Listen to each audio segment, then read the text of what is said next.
Olá, galera de Matemática Discreta. Continuando o nosso raciocínio, vamos agora responder a última das perguntas, das 5 perguntas-chave, e com base no material, ver o que isso significa. Existe partição do conjunto X? Há interseção entre as partes do conjunto X? Aqui, gente, eu quero deixar para você qual é a diferença entre partição e parte. Durante esse vídeo a gente vai falar sobre isso. Parte tem a ver com o subconjunto de X. São subconjuntos de X, então são partes de X. Agora, partição, a gente vai ver aqui. Então, primeiramente, já supondo que você respondeu positivamente que ocorria o ou, implícito ou explícito no enunciado da questão, você vai, se ocorreu o ou, você vai discutir se houve uma partição do conjunto X ou se quando você dividiu o X em subconjuntos, se havia interseção entre esses subconjuntos de X. Então, vamos lá. No texto da semana 8 e 9, parte 3, você tem na página 41, novamente, a definição de união. Sejam A e B contidos no conjunto universo, a união de A com B é o conjunto cujos elementos são objetos de U, que pertencem a A, os que pertencem a B e os que pertencem simultaneamente a A ou a B. Então, aqui você tem essa partícula ou aqui, que é o ou lógico mesmo, que a gente viu lá na parte de lógica. Então, aqui embaixo você tem a escrita de acordo com a lógica. X pertence a A união com B, C e somente C, X pertence a A ou X pertence a B. Avançando aqui, você tem, a gente acabou de ver o ou aqui, né? Avançando aqui, a gente tem na página 44 a definição de interseção de dois conjuntos.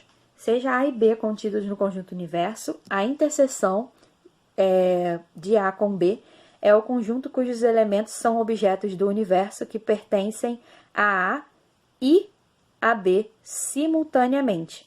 Ou seja, a interseção com B é igual X pertence ao universo tal que X pertence a A e X pertence a B. Galera, aqui esse E é o E lógico, não é o E do PM, que o E do PM é de tarefas sequenciadas. Você faz a primeira tarefa e após realizar a primeira tarefa, você faz a segunda tarefa e a terceira e a quarta, mas esse E aqui é o E que tem a partícula lógica mesmo, que indica a interseção. Então, como que a gente percebe se há interseção ou não? No princípio da adição, que a gente já viu aqui em vídeos anteriores, a gente viu que a interseção entre dois conjuntos quaisquer, dois subconjuntos quaisquer de X, ela é vazia. Então, o problema será de PA quando essa interseção entre dois conjuntos quaisquer, entre dois subconjuntos quaisquer de X, essa interseção ela é vazia e quando a união, né, desses subconjuntos de X te resultar no conjunto X. Quando você unir A1 com A2 com AN, isso daqui vai te resultar no conjunto X. Ou seja, dizemos que A1, A2, AN formam uma partição de X se A1, A2, pontinho, pontinho, pontinho, AN exaurem X, que é essa união dos subconjuntos, fornecerem o conjunto X, e se eles são disjuntos 2 a 2. Então, para essa pergunta lá, a partição do conjunto X só vai haver partição quando a união dos subconjuntos de X te resultar no conjunto X e quando a interseção entre esses subconjuntos de X for sempre vazia. Então, quando a pergunta for, existe partição do conjunto X? Eu quero saber se isso acontece. se eu posso quebrar o x em subconjuntos e quando eu unir esses subconjuntos, eles vão me resultar no conjunto x e a interseção é vazia. No texto da semana 16, na página 4, você tem a seguinte definição do princípio da inclusão-exclusão para 2. Seja x um conjunto finito se x é igual a A1 união com A2, aqui de novo tem o ou, lógico. Só que o número de elementos de x é igual ao número de elementos de A1 mais o número de elementos de A2 menos o número de elementos da interseção. Por que que vem esse menos aqui? Como eu já falei em vídeos anteriores, esse menos para essa interseção é porque essa interseção ela não é vazia, ou seja, esses dois conjuntos A1 e A2 eles não são disjuntos 2 a 2.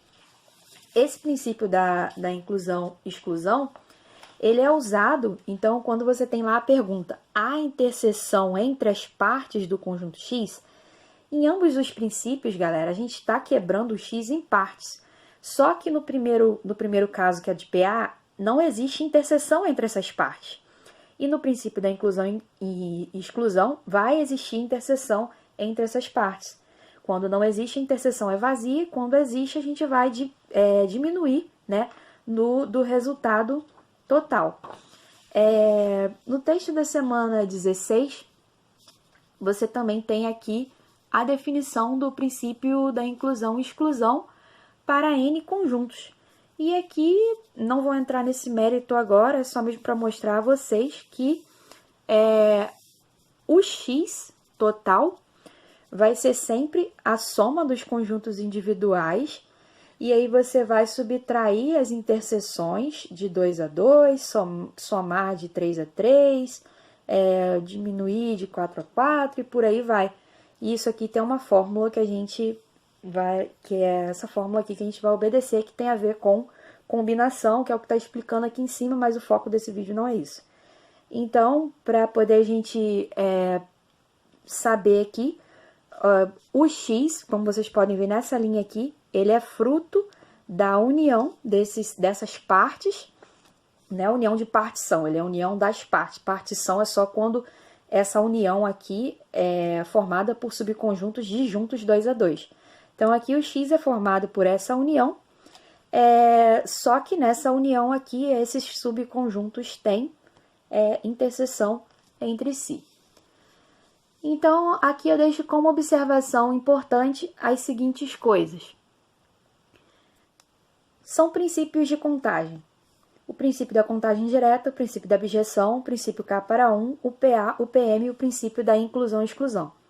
São tipos de configurações: arranjos simples e completo, permutações simples e permutações completas, permutações circulares, combinações simples e completas, e tem aí também nesse bonde a permutação caótica.